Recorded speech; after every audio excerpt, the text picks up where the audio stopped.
deep sea or caves or in polar environments, it's not extreme, it's just what they live in, right? But we sort of think of most fishes being in relatively warmer waters or close to the surface and so on. So they all share a wide range of conditions, but these three habitats have some unique conditions that lead to rather unique adaptations. So we're just going to talk briefly about some of them. So beginning with the deep sea. Going from the surface of the ocean, right, going from the surface of the sea down deep, we basically can look at the distribution. We can define depth zones based on penetration of light, okay? So the epipelagic goes from 0 to 200 meters, okay? That area is, there's generally an abundance of light. That's where most primary production in the ocean is taking place, is in those shallower layers, okay? And down to 2,200 meters, under very clear water, when you got good overhead light, that is basically the maximum depth in which you can have photosynthesis, okay? But once you go to the next layer, you go down to mesopelagic, 200 meters to 1,000 meters. Now your light levels have really dropped off. There's not enough light for photosynthesis, but there is still enough light for vision, at least for the organisms that are adapted to that low light conditions. You and I, we go down there, assuming we could actually be out there, we couldn't see, right? We're not adapted for that low of light, but other fishes and other organisms that live in that mesopelagic range generally can see. And we're going to talk about that in just a bit. So then there's several other zones here, but for our purposes, we can think of everything below 1,000 meters as bathypelagic, right? There's more depth things. But in terms of the biology of the fishes, your big change happens right here at 1,000 meters. Because at that point, there's no light whatsoever. Okay, so that means no light for vision at all. Okay? Now, the other thing that comes up is that, of course, as you get deeper and deeper, there's no light. But there might be changes. Well, there won't be that much change in temperature anymore, but there's change in pressure and so on. Okay? So, but for our purposes, we can just really think about epipelagic, mesopelagic, and everything below 1,000 meters we'll just treat as bathypelagic. Okay? Oh, by the way, so abyssopelagic right here. This is the official known deepest fish ever caught. So 837 meters near the bottom of the Puerto Rico Trench. So Abysso bertula, so it's a bertula, but abysso referring to the fact that it was caught down in that range and so on. There's some debate about it, but that is the official deepest known fish.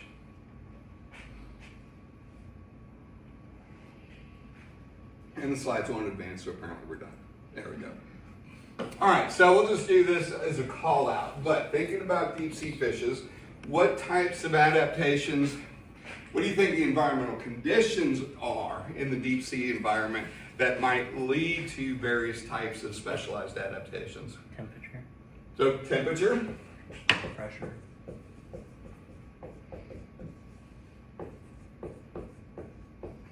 White.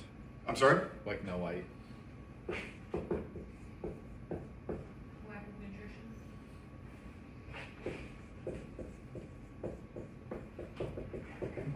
Since that comes from primary production, I'm going to put it as productivity because that's how I have it on the slide. Space available? And space. Right, volume. So boom, one and done. So we're done. Any questions? See you guys next week. All right, so this is the order that I have them in. So this is the order that we're going to go through them. Don't take this as like temperature is most important and light is least important, because arguably it would be the reverse of that. So it's just the order that I have them. So temperature, once you get down into the bathypelagic and often even beforehand, your temperature basically going to sort of converge on about 4 degrees centigrade. It's going to be pretty consistent. So it's in this sort of intermediate area where you have this thermocline. The thermocline is a region of relatively rapid temperature change. So notice, in this case, this might be like, say, near the equator or the tropics. So surface water temperature in this example is maybe about 23 degrees centigrade, right? But once you get down deep, you're down at about 4 degrees centigrade. But it's not this gradual decrease from 24, 23, or whatever down to 4. But it's relatively constant at the surface, but then you go through this relatively rapid temperature change before then it just sort of settles around 4 degrees centigrade or so. So that's what's known as the thermocline, where you just have this rapid gradient of temperature change. And that becomes important because you have some fishes that will move back and forth, and we'll talk about this in a moment, but they'll move back and forth. So they'll be below the thermocline, they'll be in colder water, but then they go to the surface to feed, where they'll be in warmer water, right? So they're going to be exposed to a much greater variation in temperature. But then you have like the bathypelagic fishes that are essentially permanently in the 4 degrees centigrade zone, so they don't really have any variation in their temperature, okay? So what happens is those that are down deep, their physiology is adapted for cold, okay? But then you have others that are, like I said, they'll move back and forth.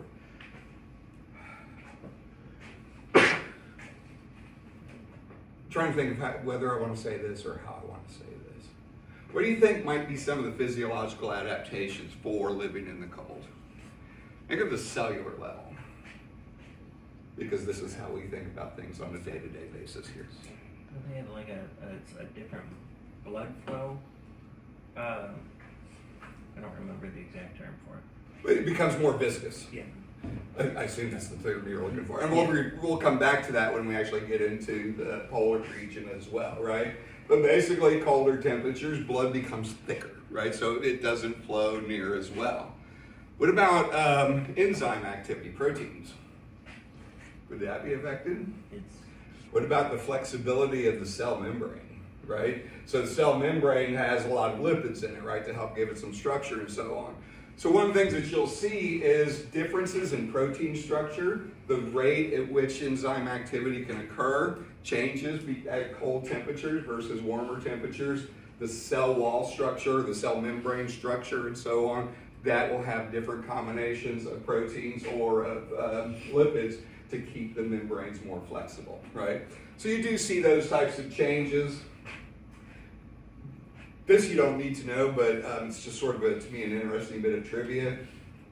Species that move back and forth between colder waters and warmer water, on average, seem to have more DNA in their cells compared to those that live permanently in the cold. The hypothesis is basically that by having more DNA, there's more genes to make greater variation of the different enzymes. So you're producing one set of enzymes at warmer temperatures, a different set of enzymes at colder temperatures, right? So that way you have your sort of maximum functioning across different temperature ranges. So kind of a neat idea. Now, you do also get this. This may be a foreshadowing question, but I wanted to ask what's the role of the photophores? Because I noticed. So say that. That's coming. That's very foreshadowing. Okay, I knew it. That's very foreshadowing, but we will get there, I promise you. All right. All right, but while we're still in temperature range, you do get some degree of like almost niche partitioning. So you have some groups of fishes, so some of the lantern fishes, like the metophoforms, some of the stomiiforms, they're going to be in warmer temperatures, which means they're generally going to be closer towards the surface where, on average, water temperature is warmer, right? But then you have some of the other stomiiforms that are adapted more for cooler temperatures. So you're already seeing some degree of niche partitioning just based on temperature, okay? Now, another thing that happens is that you'll have assemblages or communities of fishes that follow what's known as tropical submergence. Whiteboard cleaner, it says. Terrible whiteboards or terrible markers for the whiteboards, I don't know which.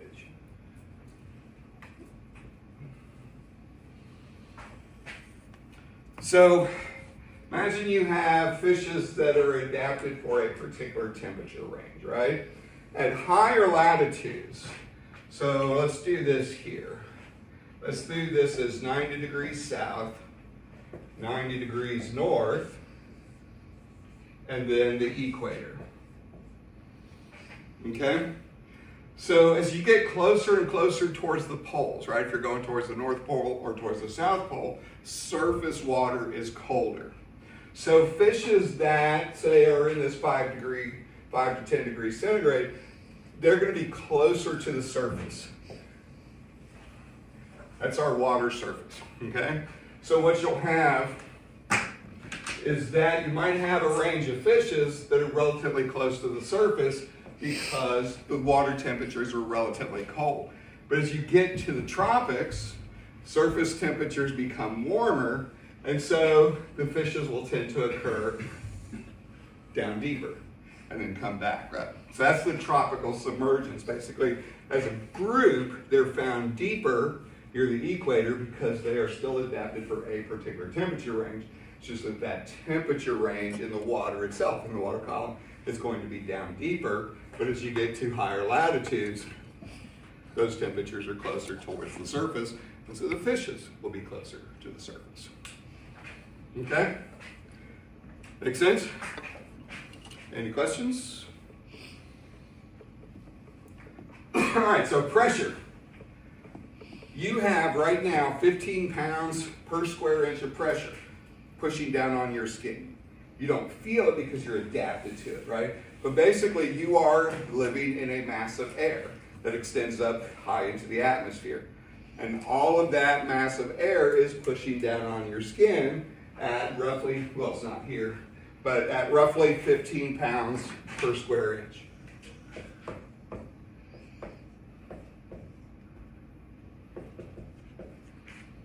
Okay? That is often referred to as one atmosphere, because it's the weight of a single atmosphere, the entire atmosphere pushing down on your skin. But you're adapted to that, so you don't notice it, right? But when you're in seawater, for every 10 meters, 33 feet, for every 10 meters that you go down, you add one more atmosphere of pressure. So at 10 meters, you now have 2 atmospheres of pressure pushing down, right? You have the weight of the water, of that 10 meters of water, plus the weight of that air mass on top of that. So for every 10 meters you go down, you add one more atmosphere. So at 4,000 meters of depth, if you were down there, you would experience 6,000 pounds per square inch, right? So that's 6,000 pounds pushing down on every single square inch of your surface, okay? Can you even survive at that point? Do I? You can't even survive at that point, can you? How do they do it? We can't, Oh, I was right? gonna We say, we couldn't. But, and not to mention the fact we couldn't breathe, couldn't see or anything like that, but just the pressure being is sufficient to crush us, right? But why don't they get crushed?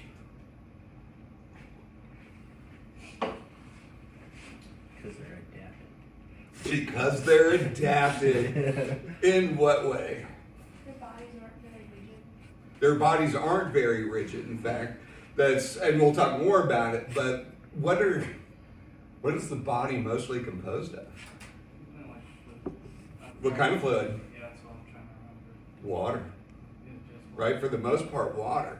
So actually, internally, their pressure is about the same, right? So internally, they're basically pushing back at 6,000 pounds per square inch. That's essentially what you're doing. You're pushing back at 15 pounds per square inch, which is why you don't feel it, right? You do this and you feel it because you don't have that equal pushback.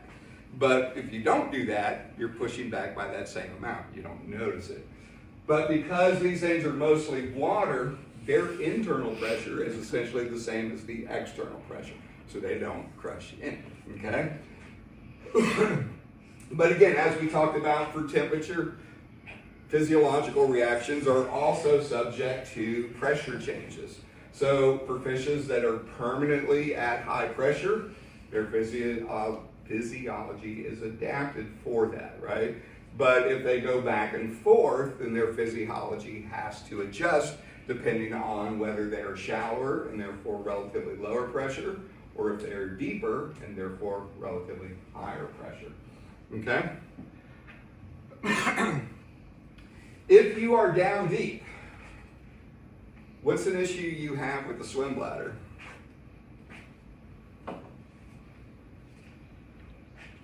What's the swim bladder do? I'm sorry? It's buoyancy, right? So, and buoyancy means that you have, remember, you've got pressure pushing in on your body. To be buoyant, you have to have enough lift to offset that, right?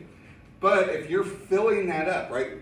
These are deep sea fishes. They're not going to the surface and grabbing a gulp of air and going back down. They have to fill the bladder. Using what structure?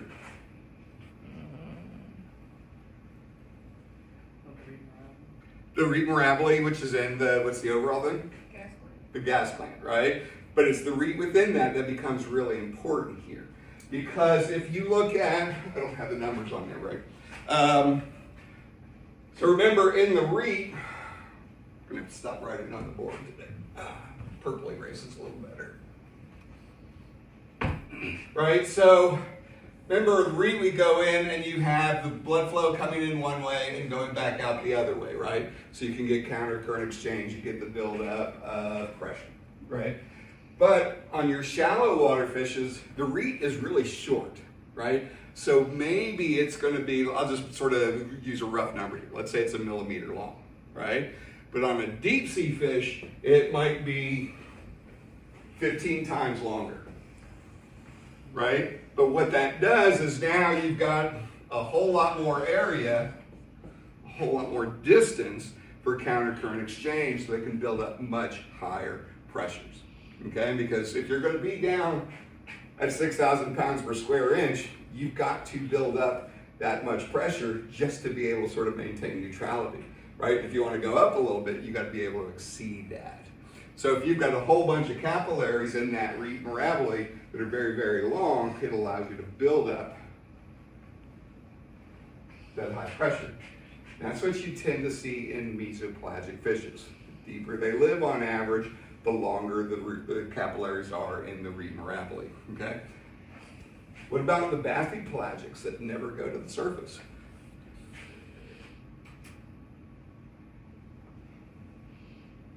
They have reduced swim bladders. As in absent. They have lost their swim bladders, right? Basically, the pressure is greater. They're basically at equilibrium, right? Because their bodies are mostly water. And so that pressure, that water is so dense that essentially they're just suspended in it. So they don't really have to worry about it per se, right? Because they're not making that migration to the surface or back down. Don't they also kind of have like a similar, not exactly the same shape, but it's a similar shape for the bathypelagics? Or is that, am I thinking of something else? No, you're thinking correctly, and that's also foreshadowing. Does that come right on up? Not quite yet, but we will get the answer to that one. We'll get to yours before Zoe's, but we'll get to both of them, I promise. All right, so space, right? That was the last one that was mentioned, but space is one of the biggest issues. You go down below 1,000 meters, and that level of deep sea is the single largest habitat anywhere on Earth. Okay, hopefully you heard the period after every one of those words, because it's huge, right? Get this huge volume, but it says there's relatively few individuals. Why would there be few individuals? They're not adapted for it. For those that are adapted. Oh. It's so hard for them to find each other. That's where we're going with this, but we got to find each other. We start with the problem of they have to look for each other because there's so few individuals, so it's not easy to find it. So why are there relatively few? There's few food sources. That's back to our food sources, right? So that's also foreshadowing for the productivity to come ahead. it is basically a nutrient poor environment, right? Remember, basic primary production, the biomass that can be supported depends on the level of primary production. Almost all of the primary production that's present in the deep sea has to come down from the surface of the ocean, right? So most of it gets intercepted on the way down. So there's relatively little primary production that's suspended in the water column in the bathypelagic zone. It increases again when we get to the sea floor, and we'll talk about that in a moment. But there's relatively few nutrients, which means you can't support as much biomass. And so what you end up with is relatively few, relatively small individuals. Doesn't your productivity kind of get stuck in like the thermocline too, or it's harder? It can.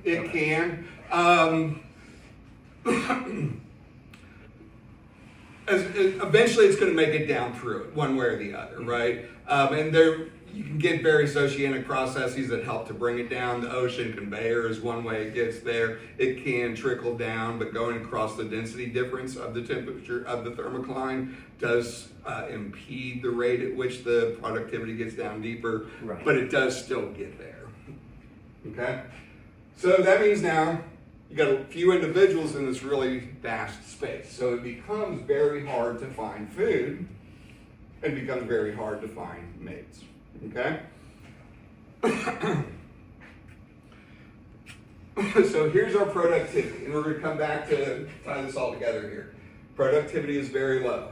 In addition to primary productivity coming down from the surface, what might be another source of primary production in the deep sea?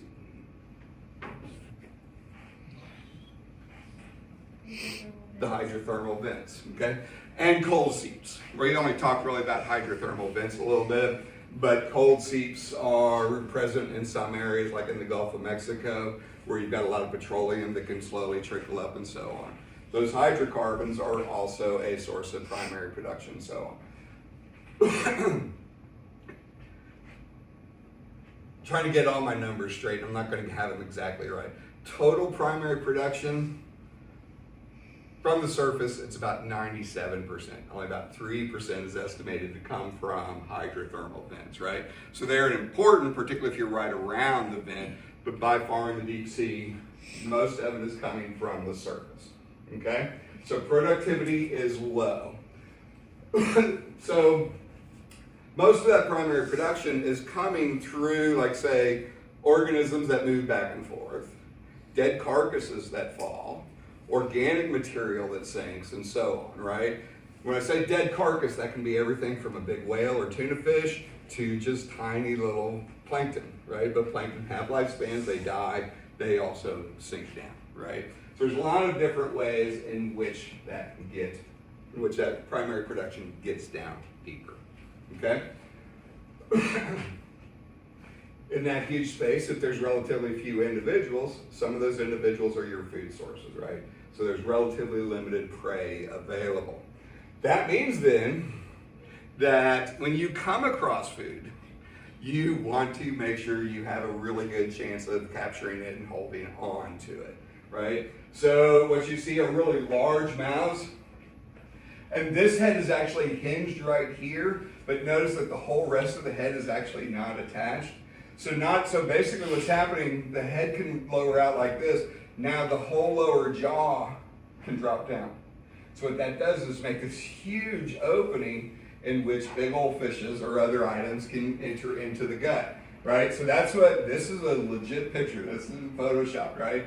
But basically here's a fish that there's the prey item inside its gut, right? So it got that in through its mouth.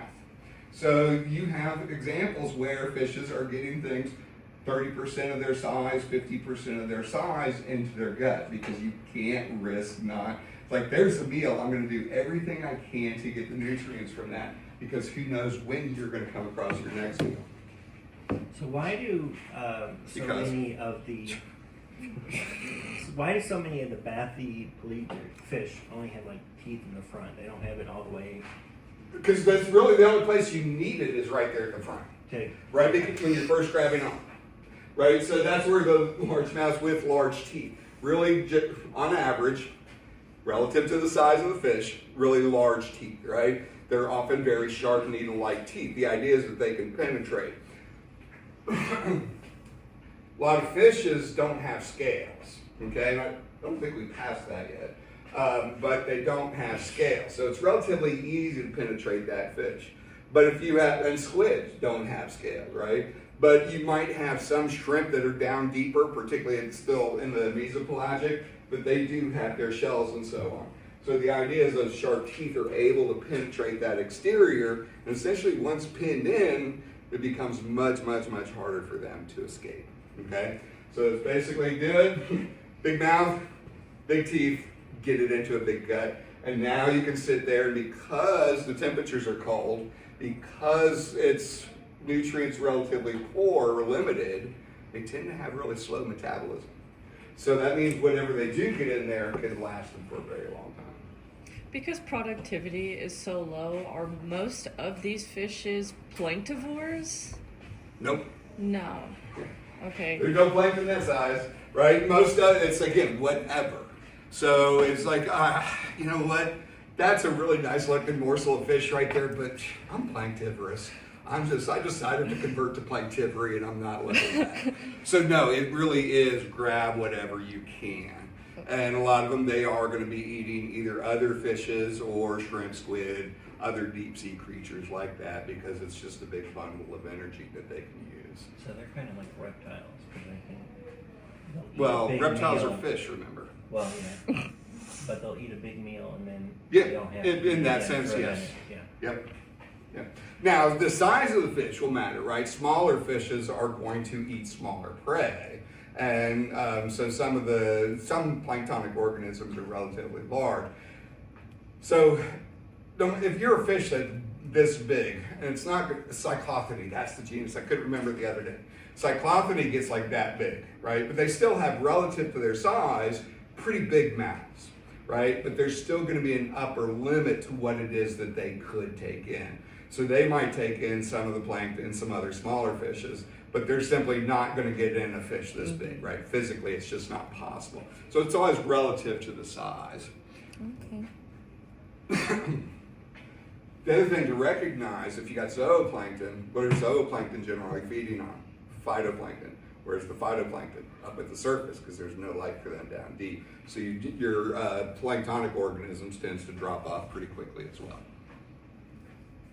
All right, anything else? All right, so here comes our bioluminescence. So bioluminescence has several different purposes, right? Not every fish that has bioluminescence has it for all of these. But in some cases, you have like the ventral photophores right here. Well, let's just go down the list. So prey attraction, right? So a lot of the deep sea angler fishes have the lure up here on the head, right? So we've all seen, I hope, Finding Nemo and so on. So you got that lure that brings in prey, right? You're in an environment where light is limited. Almost all light is coming from living organisms. So if you see light, you investigate it because it is a possible food source, right? So that means then a fish that's using a lure, it's going to draw in others that say, oh, this might be a copepod or something like that, because that's how fish think. They think about copepods and ostracods and things like that. So they come over and they say, oh, copepod, they go try to eat it, and then they become food themselves, right? So, but they can lure in food. Same thing, you can use it to attract a mate. In some of these fishes, you've got sexual dimorphism, where the males will have this long structure and the females do not. For some of the lantern fishes, the males will have these really large bioluminescent organs right up on the front of the head, and then also, this is not a lantern fish, but back here on the caudal peduncle, and the females have very much smaller organisms, so you see that sexual dimorphism. So there's some suggestion that those differences might be for attracting mates, sexual selection types of things, and so on, okay? General communication, because they can turn these on and off so they can generate flash them. So there might be some sort of interspecific communication. If you've got like a school of fish moving around, you can do that. Camouflage, that's one of the big reasons for having the photophores on the bottom, okay? So you see each of those individual white circles, that's a photophore, okay? You can see it sort of glowing on this particular specimen there. So it's an enzymatic reaction that produces that glow in most cases. That color, the vast majority of bioluminescence, is bluish green, okay? Just sort of blue. And the idea, so where you tend to see this a lot are in the fishes that migrate towards the surface at night, okay? Now, why do they go up at night and not during the day? It's dark. It's darker, right? They're down deep. And if they went up during the daytime, it would be too blinding, right? So instead, they tend to go up at night. A lot of the bioluminescence fishes have terrible eyesight to begin with, right? Because No, not necessarily. Okay. Yeah, no, the bathypelagics do. Okay. Mesopelagics tend to, I don't think we've passed that yet. Okay. So, but they tend to have really large eyes and can see really, really well, okay? So they're going up at night, but they're used to relatively low light levels. So if you're going up to the surface at night, you've got starlight and moonlight shining down on the surface, right? And again, for us, might as well not have any light at all because we're not adapted for that. But for them, it is pretty bright. So this is a video of Perichthys that shows this at work. So Perichthys is actually relatively shallow, but it has bioluminescent photophores underneath on the ventral side, okay? So this little video that I'm gonna play, what you'll see is two fishes in a tank. So they're in a tank like this. The camera is down below looking up, and there's lights overhead, okay? So at first you can see the silhouettes, but they'll turn off the lights. And you'll see the silhouettes of the fishes, and then one of the fishes will disappear. And it's because it's lit up the bioluminescence. And it's basically when they turn the lights off, it's going to moonlight conditions. And so the fish just disappears. Right, so you can see the two fish. So there, that one just disappears, right? This one is still it didn't light up its photophores, but this one did, and it just disappears. So if you're going up to the surface to feed, a lot of your predators are below you, right? So now you can see that they turned the lights off, and now you see the one fish that was lit up. A lot of your predators are below you, right? So you go to the surface, you light up, you blend in against that starlight, moonlight, and you disappear. So it's making yourself visible as camouflage, okay? Defense, I could not think of any fishes that use bioluminescence for their own defense. But there's a lot of prey of the fishes that use bioluminescence in their own defense. There are some that will, like some of the shrimp, I think it's the pisshead shrimp, but there's a couple of them that will actually put out bioluminescence, right? They basically squirt it out into the water. But when it hits the water, it's almost like the mucus of the slime of hagfishes. So once it gets out there, it gets really slimy, and they spray it onto the predator fish, and it sticks all over the head of the fish. And so now the fish, and it's just glowing, right? So now the fish is highly visible to predators. So suddenly that fish is no longer concerned with having a bite to eat. It's concerned about not being that bite to eat, right? About not getting caught. There's a video out there. Look, I found this morning. I had never seen it before. Bioluminescence defense fishes. I think that's what I Googled on. And show these cardinal fishes that are eating ostracods, right? And the ostracod, you can see the fish take it in, but then as soon as the ostracod goes in the mouth, it puts out this bioluminescence, and it tastes really bad. And so it causes the fish to come out, the cardinal fish is like spitting out this bioluminescence, but again, it draws in potential predators and so on. So most cases that I'm aware of for defense are prey defending themselves against fishy predators. All right, so here's where we're getting to the eyes and so on. So in the mesopelagic, this is where a lot of species tend to make that nightly migration towards the surface. So these are actively swimming fishes, which means they have good, solid musculature that you typically associate with any fish, okay? So to support that musculature, they have a good, solid, robust skeleton. Again, nothing stout, but just typical fish skeleton. And they have scales, because scales are defense against sort of a layer of armor to help reduce the chances of predation or protect you during predation. Right? So you can see the individual scales on this fish, but also they have large eyes. And that's because we can't see there, but they have really large eyes that are upwards of 30 times more sensitive to light than our own eyes. Okay? So that allows them to see under either nighttime conditions closer to the surface or when they are down below 200 meters. So they have those really large eyes. Now, again, some of these things, they're going to the surface to feed. So what they're doing is they're looking for prey that are above them. Nothing strange about this fish, right? Its eyes were basically pointed directly outward like most typical fishes. But for the hatchet fish, the lower fish, it's really hard to tell from this picture, but its eyes are actually turned upwards, right? So as they move up towards the surface, they're always scanning overhead. So they're always looking for prey. There are some that have basically dual lenses. So their eyes are looking out, but also looking up at the same time. That for me is really hard to imagine what it's like to be able to see out and above your head at the same time. But that's what they do, okay? And then, for a lot of these fishes that migrate towards the surface, they have counter shading. So that's, remember, dark on top and bright silvery sides. So if a predator is overhead, is above them, right, that dark surface, predator that's above looking down basically just sees a dark surface against a dark background that is the whole rest of the ocean beneath them, right?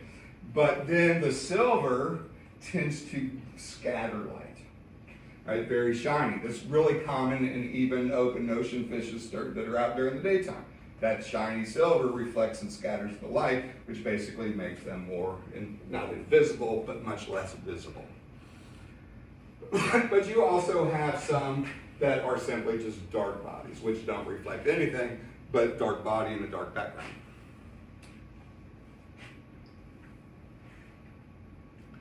All right, so then our bathypelagic fishes, this is where we get to the body part.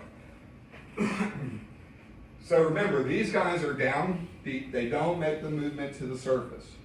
So they don't swim. They're really very minimally active. They will just remain suspended in place for a very long period of time.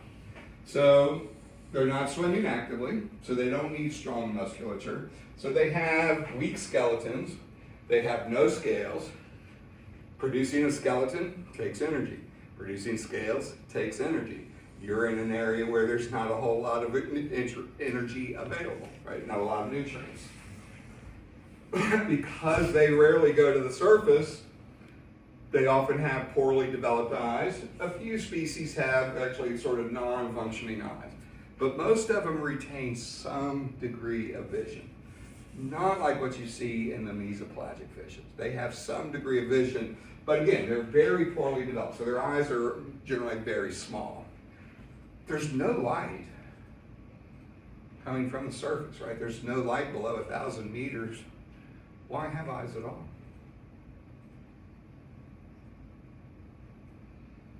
Can they see their prey by the light of their bioluminescence? Because they all have well, not all of them, but many of them have bioluminescence in other fishes, their prey, and so on. So light is still important for them overall. So they still have weak eyes that can pick up the light. But again, a really large eye takes a lot of energy to produce, and you're in an energy poor environment. As a whole, they tend to have very uniformly dark bodies because counter shading gets them nothing because they don't go to the surface. Even here, this one's brought to the surface, but so the outer layer of the epidermis is gone. That's why it looks paler here, but you can see where here it would have been as a whole, generally a darker body. This is a blobfish. Obvious thing, because again, their musculature is weak, their skeletons are weak. So the water column keeps them together, but put them in gravity aboard a ship or something like that, and but then finally, in the bathypelagic, because their eyes are relatively unimportant, they depend a lot on their lateralis system and chemical cues to pick up on things around them in the water column. So they have really well-developed lateral lines. I should put a picture in here, but I'm never doing this lecture again, so I'm not going to. But if you look up deep sea, some of the deep sea fishes and so on, you will see they have really well-developed lateral lines all over their body, a lot of the pores and so on, for picking up those vibrations, that movement in the water. We good so far? Any questions?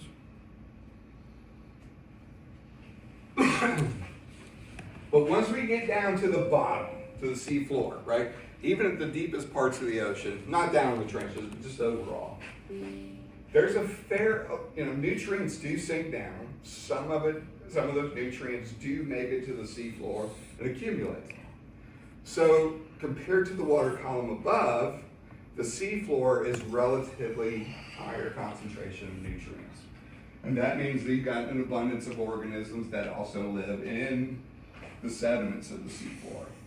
And so there's a lot of species that'll be down near the sea floor that are now, they can actively hunt for prey. So they might have larger eyes. They'll often have barbels where they're picking up either motion or chemical cues from organisms living down in sediments and so on. So you get fishes that will tend to just sort of cruise around along the seafloor that are hunting, but they still have improvements, right? Modifications to the lateralis system or chemosensory to again find the prey that is down in the sediments of the seafloor or on the seafloor too.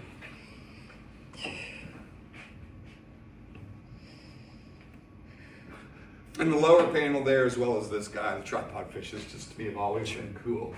So what you've got is the water current is moving this way, okay? So we've got the pectoral fins that are angled up like this, right? So it's standing resting on essentially extensions of the lower lobe of the caudal fin, and then extensions of the rays from the pelvic fins, right? So that gets it up off the floor, gets it a little more into the current. And then it's facing, like I said, the water flow is coming this way, and then with the pectoral fins up, that helps to direct the water flow down towards the mouth. And so any organic material that is there, the fish is able to pick it up. And it can just sit there like that. They're just cool. And then speaking of cool, some of you have heard this before, deal with it. To me, these are one of those things where you just can't hear it enough. I'll start over here on this side. So the angler fishes, these guys are like not that big, but like that big.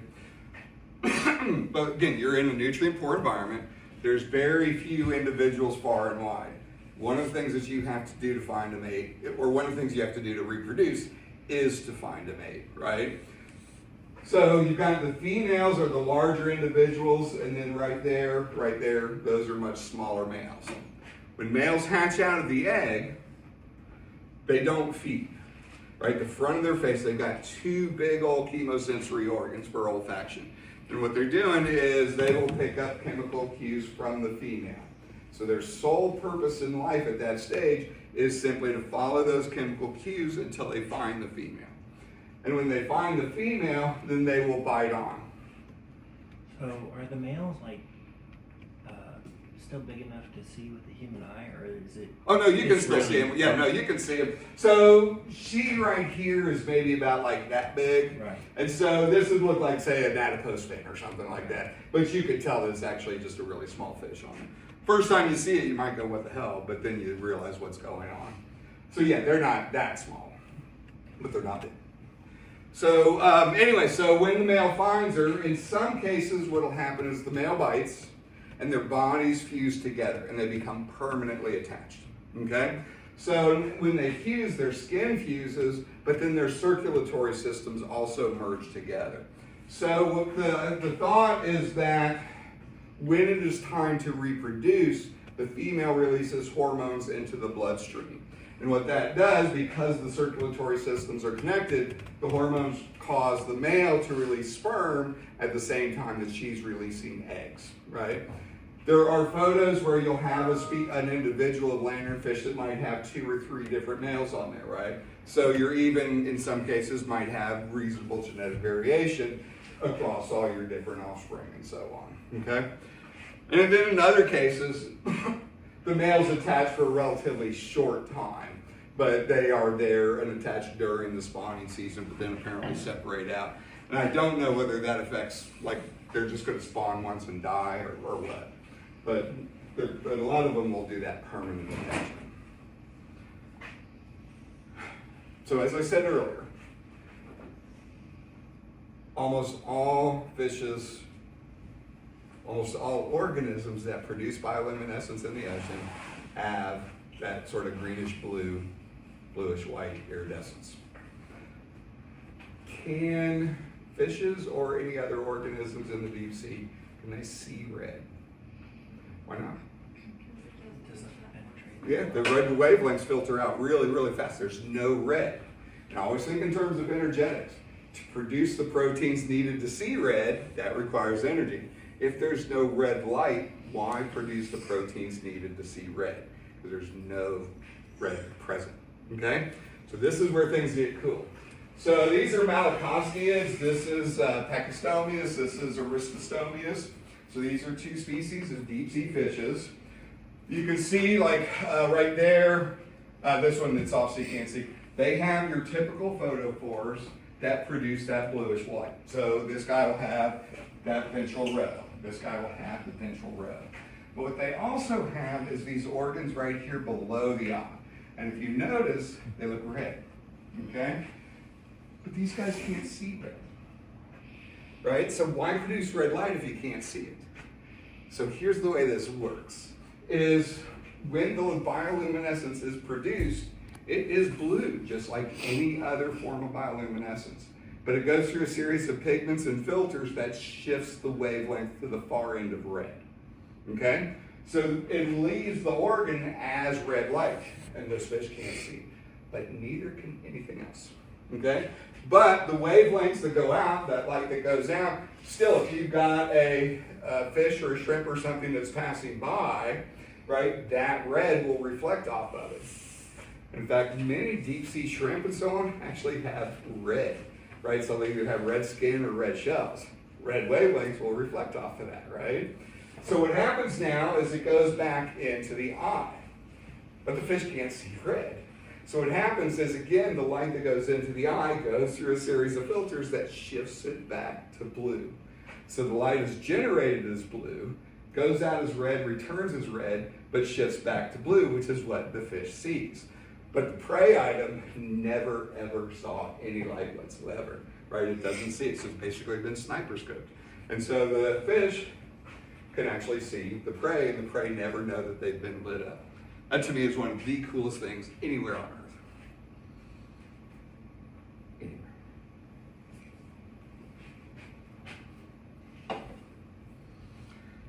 All right, so that's it for the deep sea. Deep sea sucks. We don't care about it. Instead, we now care about caves. So what do we have to deal with in the caves? We being the fishes. Our fishy cells. What do our fishy cells have to deal with in a cave? Most of them are completely blind, right? Or they don't have eye, or some of them don't have eyes at all, or something like that. What would be the environment? Why do they have no Because eyes? it's so dark. Because inside it's the cave. dark, right? So why it's dark? What else? Think about the list of 5 that we did for the deep sea. Which of those might apply for caves? Productivity. Productivity, right? There's no light in caves other than around the mouth, right? What about temperature? Cold-ish. It's cold-ish, but is it 4 degrees centigrade? No, it's generally about, I can't do the conversion in my head. Space. But it's about 55 degrees on average, 55 degrees Fahrenheit inside of a cave.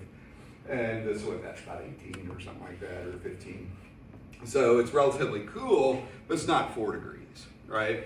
So temperature's not much of an issue.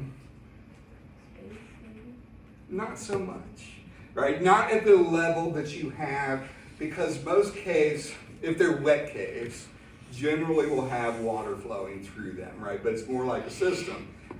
more like a stream system, right, that's flowing in and going out somewhere else. Would you have a different pressure temperature, like a pressure? For the in caves vast versus- majority of caves now, right? For really deep caves, yes, but still not to the level, there are no caves that go as deep as the deep sea. So you still don't have that type of pressure change and so on, right?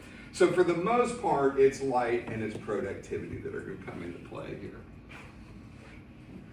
So now we start to think about adaptations for that. And in a lot of cases, they have lost their vision, right? So a lot of the cave fishes have absolutely no eyes, just like a lot of other species that are also permanently adapted for cave life. They have simply lost their eyes, okay? These are Mexican tetras, Acianus fasciatus. You can get these as the blind cavefish for your aquarium and so on. But the ones in caves are evolved from sightless ones. Or, I'm sorry, sighted fishes, right? Fishes with functional eyes. And what's interesting about these is populations of the blind cavefish that have been in the caves, their populations have been in there for a very, very long time, they have permanently lost their eyes. So you can raise them in an aquarium at home, but they never ever have their eyes, right? But if you have populations that have relatively recently invaded caves, they might have just lost their eyes or their eyes are greatly reduced. But if you bring back them into a lighted environment and continue to raise them for a few generations, their eyes return to normal size, okay? But once they've down there for long enough, then basically the eye loss is permanent, okay? Now, another thing, loss of pigment, right? So notice these are all white, and you generally see that across all cave species, whether they're fishes, whether they're cave crayfishes, and so on. But notice in the deep sea, none of them were white. They were all black. Why aren't these guys black? Or why aren't they white in the deep sea? Is it because in the deep sea, some things could still see, so there's still some sense of hiding or looking for something, and in a cave, nothing can see? Okay, so part of it is the ability to see, right? But you do still have some cave species that can see just a little bit, or sort of can detect light. But that's going to be part of it. But what's the other part of it? Is there no bioluminescence? Because there's no bioluminescence, right? So down in the deep sea, you have that external source of light produced by other fishes, which still can go out and reflect back and therefore be detected with eyes, right? But there's no bioluminescence. Producing black pigment, say it with me, takes energy, right? And so if you don't need it, why produce it? And so they don't, okay? But in the deep sea, they do because there is still light available. It's just not coming from the surface, okay? Now, this says here, brain and inner ear change. How and why? Let's just go with why.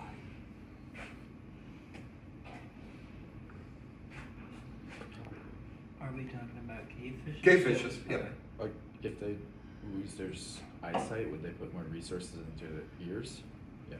Or to keep to basically to the lateral system and chemosensory.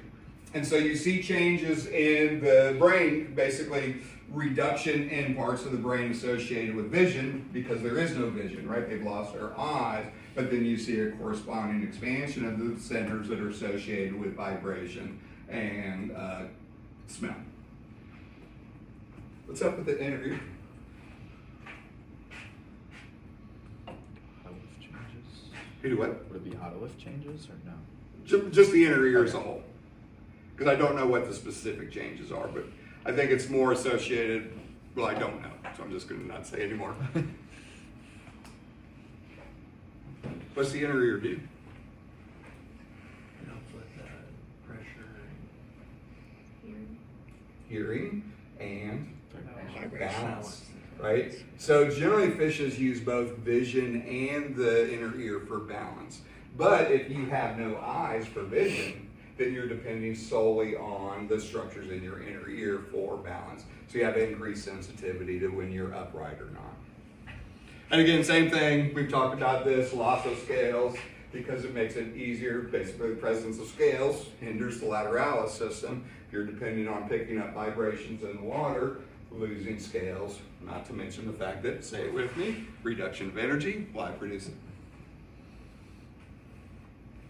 All right, so metabolic energy or metabolic rate as a whole in cave species, just like in deep sea species, tends to be much reduced. So they're more efficient in swimming. When they swim, often they'll just sit still for a long period of time.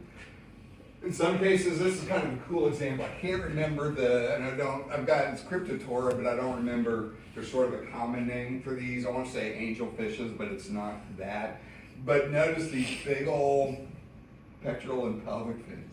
All right, so these fishes are in caves where there's actually a fair amount of flowing water.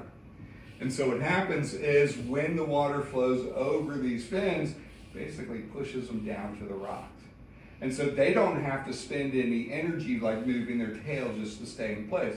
It's just the flowing of the water that actually sort of anchors them to the rock, and so they can sit there, right? Wait for food to come to them, and they're putting out relatively little energy in terms of moving around.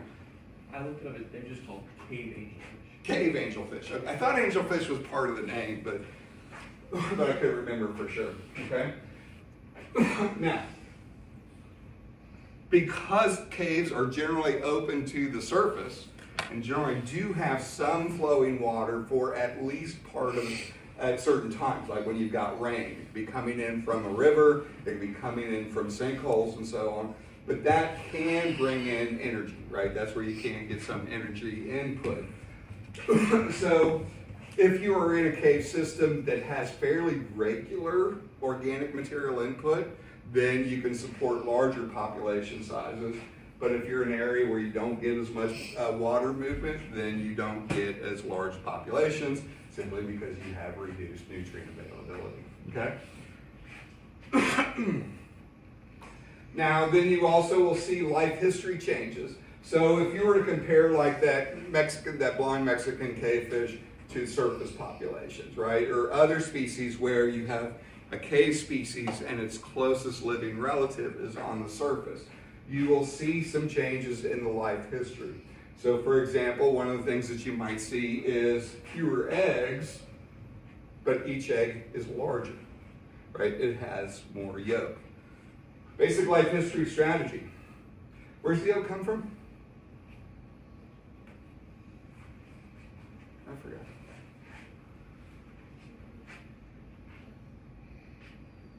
Not a trick question. Where's the egg come from? Who produces the egg? And therefore, where's the yolk come from? The female, right? So she has to produce it. So now, where does the yolk come from? It comes from the energy that she has to take in, right? Because that yolk is an energy packet. And so she has to take in food to be able to produce the yolk that goes into her eggs.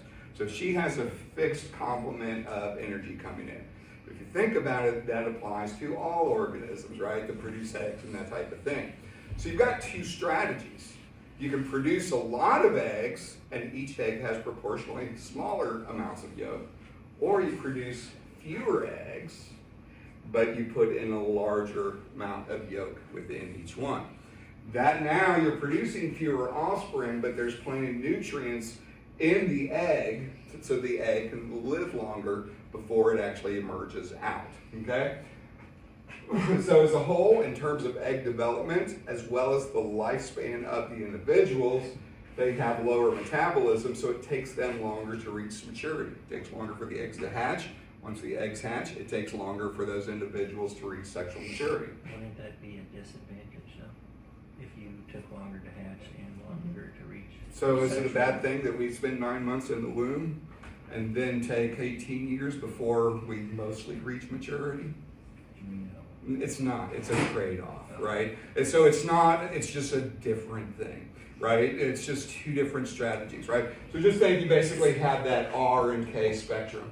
Produce a shit ton of offspring, no parental care, most of them are going to die, but you produce so many that at least some survive, right? Or you produce relatively few offspring, but you put parental care into them, and so even though you produce few offspring, most of them survive, right? So it's really just two different strategies. One is not better than another.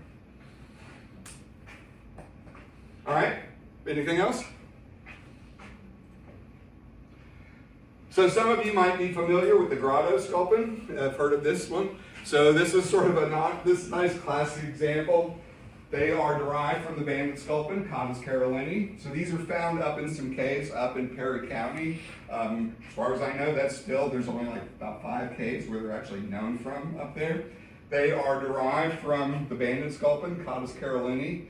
Caudus carolini is in the streams that flow into the cave, but you can go pretty far back into like Mystery Cave and some of the others and find grotto sculpins.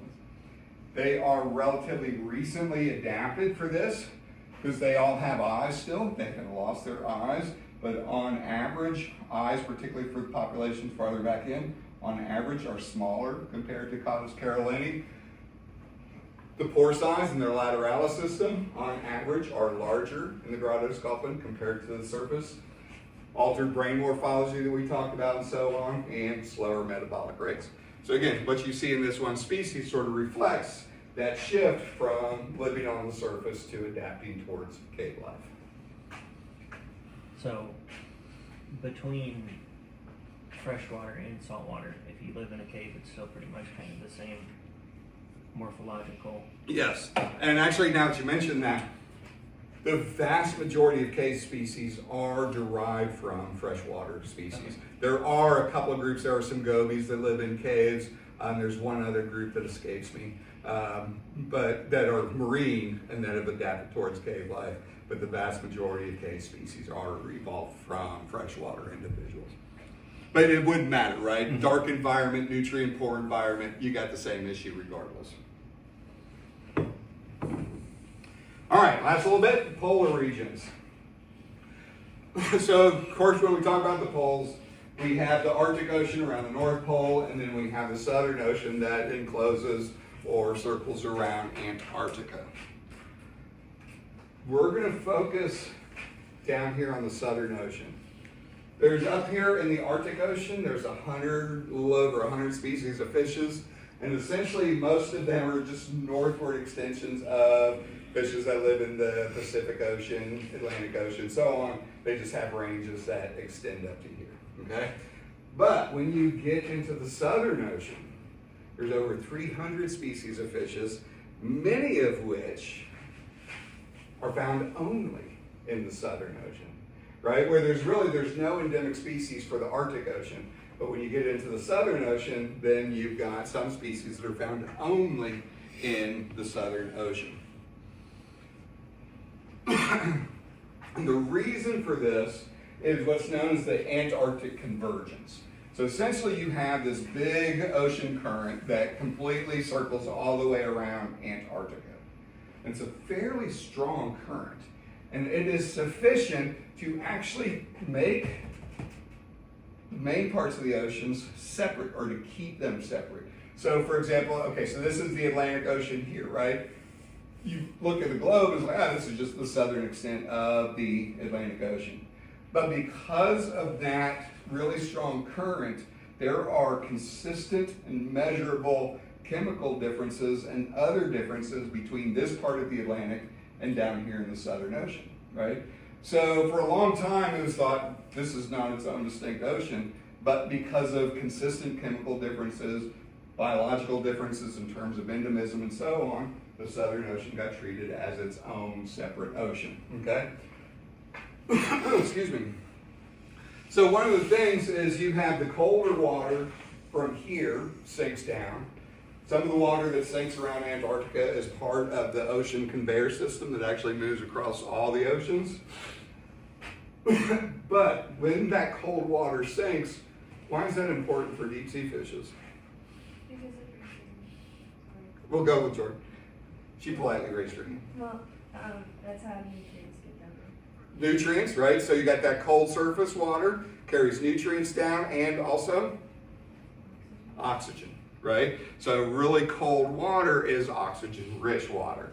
So that's one of the ways in which nutrients and oxygen makes it down to the deep sea as a whole, okay? And then actually along the convergence, this is an area where you get upwelling. Upwelling returns nutrients back towards the surface, okay? So as a whole, the Southern Ocean is unique relative to the surrounding bodies of water, and again, there's really high endemism there. What does endemism mean? I forgot. When a species is only in one area. Right, they are restricted to that. So when I talk about endemic species, and let me back up, because I think I saw the number just as yeah. So out of the 313 species at the time I put this slide together, about 88% of those species are known only from the Southern Ocean. They are endemic to that region. So endemism means a species that is found in one particular area and only in that area. They're endemic to it, right? So whatever 88% is of 313, they're found really only here in the really cold waters around Antarctica.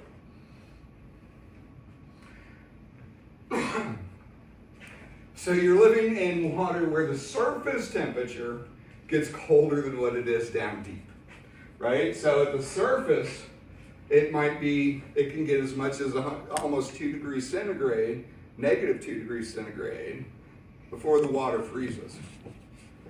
What's normal freezing point of water in terms of centigrade?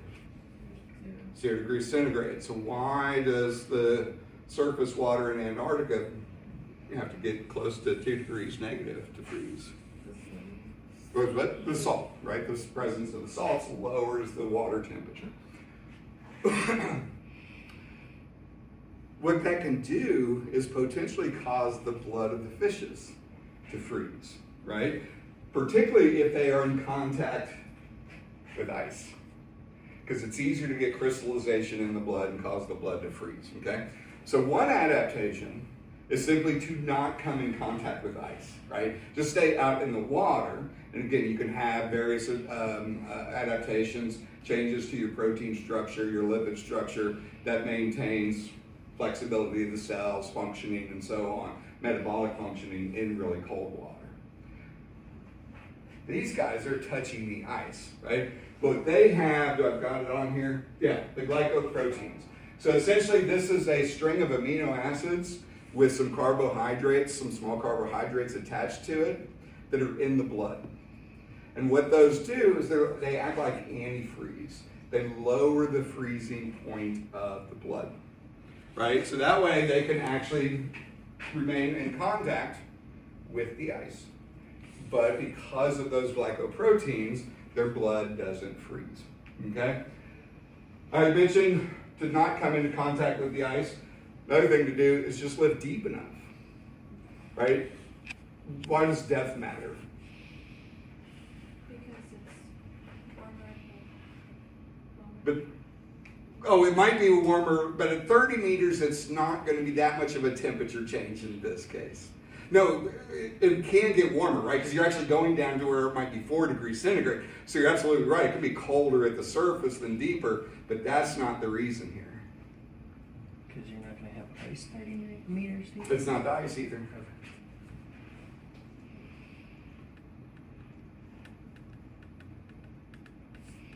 It's a bad joke if I say it's a ZZ Top song. Because ZZ Top sings entirely about deep sea and other living organisms. Pressure. Right? So once you get deep enough, the pressure becomes great enough that the ice can't form. Right? So that's all by going down deep enough, you have that restriction on the ability of ice to form. But another thing, not all species, but some of the species that live on ice, they lack glomeruli in their kidneys. Say it with me. Why? What do glomeruli do? Because we've all had animal physiology. I won't editorialize on how we should have all had it. won't say that out loud. What are the glomeruli do?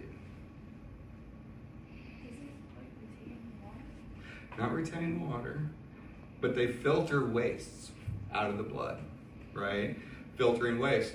So they basically are filtering out various types of chemical compounds that are present in the bloodstream. What's present in the bloodstream to keep them from freezing? Glycoproteins. The glomeruli would filter out the glycoproteins, which would remove their antifreeze ability. So you've got the adaptation of producing glycoproteins and the loss of glomeruli, so you don't lose the proteins.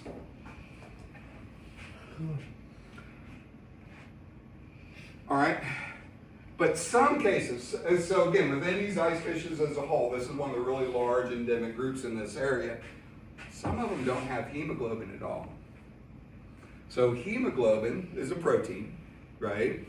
And of course it's fairly, like our blood tends to be about 50% hemoglobin or in the red blood cells with the hemoglobin, right? Because it binds to oxygen. So you've got this really important protein, hemoglobin, that is responsible for transmitting or moving, transporting, that's the word I'm looking for, transporting oxygen throughout the body. So if you got no hemoglobin, how do you get oxygen throughout your body?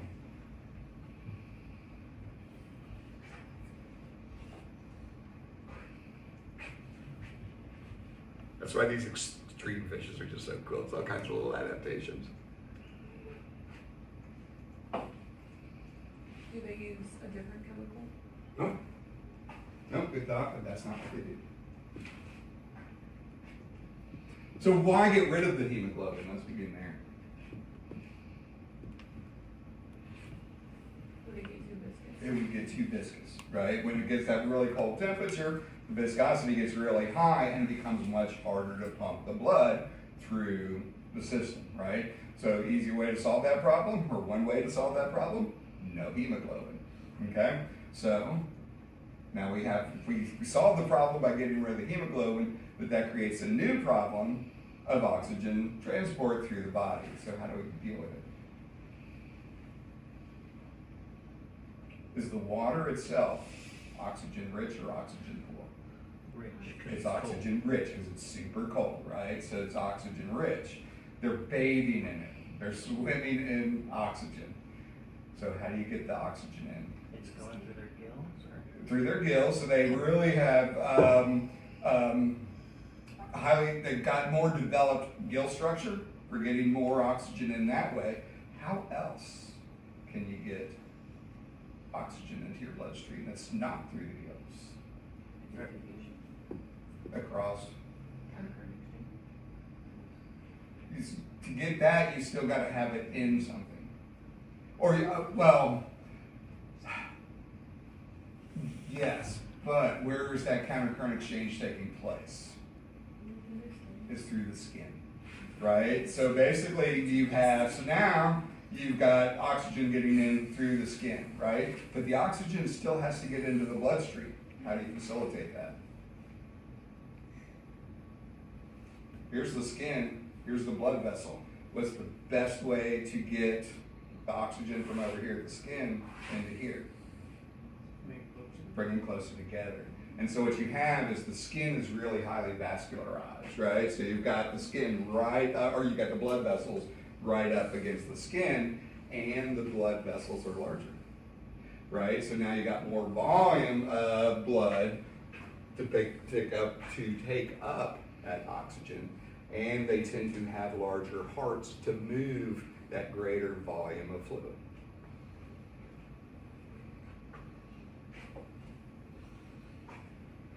Right, and then a lot of things, this is basic stuff, so I won't really talk about this. You can read it and figure out, because it's stuff we've talked about just to get neutral buoyancy and so on. All right, that's the last slide.